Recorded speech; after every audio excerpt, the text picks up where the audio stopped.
back with the new name reaction that is called as a Pinocol-Pinocolone rearrangement reaction। ये JEE और NEET का बहुत ही favourite reaction है। ठीक है, अब इसमें क्या होता है वो स्टेटमेंट के थ्रू पहले समझेंगे, फिर मैं रिएक्शन और फिर उसका मैकेनिज्म आपको समझाने की कोशिश करूँगा। So what happen in the case of pinacol and the pinacolone rearrangement. See you are a vicinal diol. So 1,2 जो होता है आमने सामने एडजेसेंट पोजीशन पे अगर आपने 2H लगा दिया है तो विसिनल डायोल का जो है in the presence of acidic medium and with the help of loss of water molecule we get a formation of aldehyde और कीटोन। ठीक है, अगर आपके पास विसिनल डायोल दिया गया 1 और 2 पोजीशन पे आपको OH है और आपने एसिडिक मीडियम में उसको ट्रीट किया, there is a loss of water molecule and you are getting aldehyde और ketone, that kind of reaction is called as a pinacol pinacolone rearrangement. तो अब ये रिएक्शन के थ्रू मैं आपको समझाने की कोशिश करता हूँ। अगर आपने Me बॉन्ड OH, Me का मतलब मिथाइल है, OH ये लिया है और आपने यहाँ पे ऐड कर दिया एसिड, तो हमको पता है एसिड का काम क्या होता है, प्रोटोनेशन। ठीक है भाई, तो ये यहाँ पर प्रोटोनेशन कर दिया, तो मैं सीधा पहले प्रोडक्ट लिखता हूँ फिर मैकेनिज्म में उसको बताऊँगा। तो आपको जो प्रोडक्ट मिलने वाला है यहाँ पर it is going to be Me double bond O C। ठीक है, this is pinacol and this is पिनाकोलोन।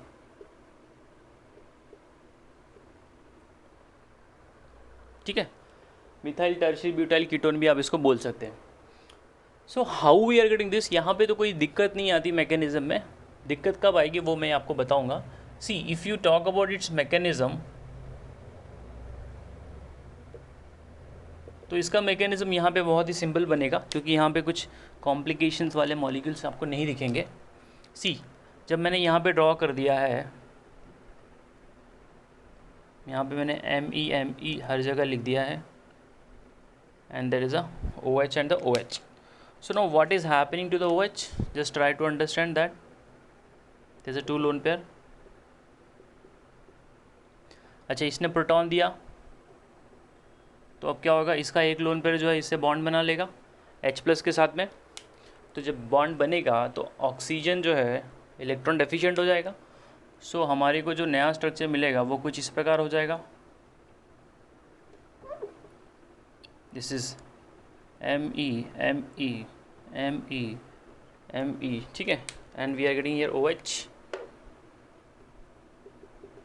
This is OH with another H, now this is positive. अब जो ऑक्सीजन को पॉजिटिव चार्ज लग गया वो भाई तड़प रहा है, उसको इलेक्ट्रॉन चाहिए, तो वो क्या करेगा, सिंपल सी बात है, ये वाला जो एक बॉन्ड है उसको तोड़ के इलेक्ट्रॉन अपने पास ले लेगा और वाटर वहाँ से रिमूव कर देगा। So there is going to be removal of water molecule. ठीक है, तो जैसे ही यहाँ से वाटर मॉलिक्यूल निकलेगा आपको कौन सा कार्बोकेटाइन मिल रहा है, टर्शियरी मिल रहा है। So that is more stable.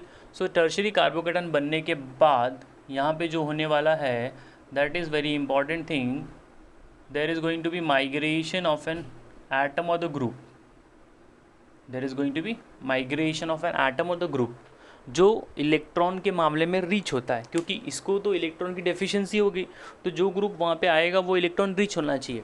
तो यहाँ पे कैसा है कि 2 मिथाइल है, वो कोई भी एक माइग्रेट करा दो, यहाँ पे कोई दिक्कत नहीं आएगी।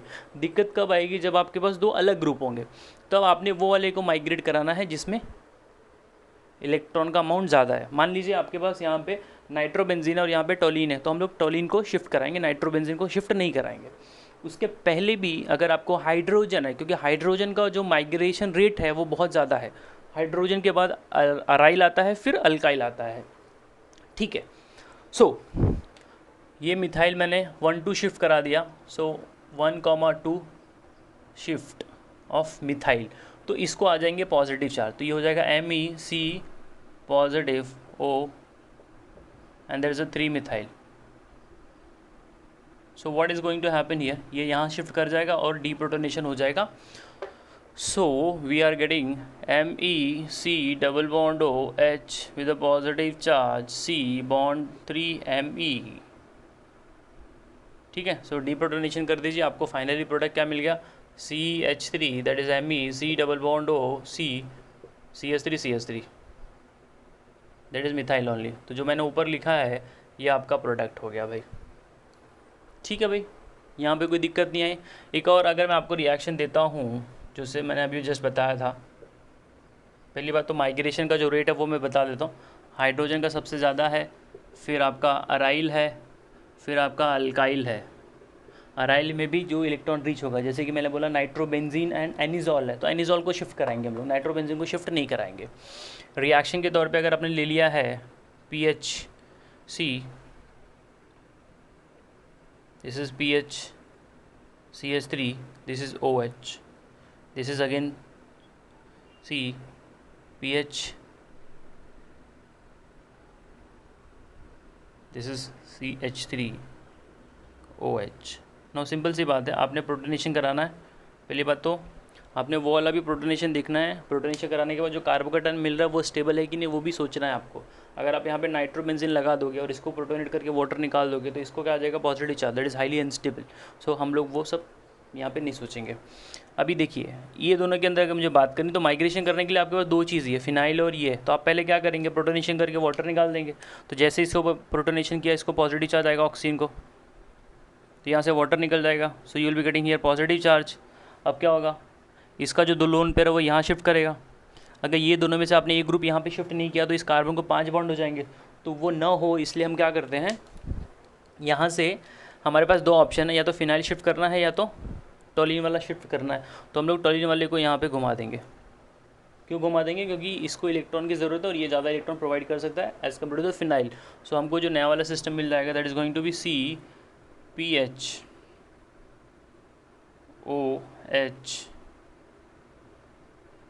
bond CPH phenyl with the Me, here phenyl with the Me। Are you reading? Then क्या हो जाएगा, ये अंदर शिफ्ट कर जाएगा, फिर डीप्रोटोनेशन हो जाएगा, तो आपको फाइनल प्रोडक्ट क्या मिल जाएगा, this is going to be C double bond O PH will be the final product of this reaction. I hope pinacolone rearrangement आपको समझा। ये बहुत ही फेवरेट रिएक्शन है कॉम्पिटिटिव एग्जाम का। खाली जस्ट माइंड में ये रखना है कि कौन सा ग्रुप हमें शिफ्ट कराना है after the loss of water molecule, that's all. And that too you can predict based upon the stability of carbocation. Okay, thank you.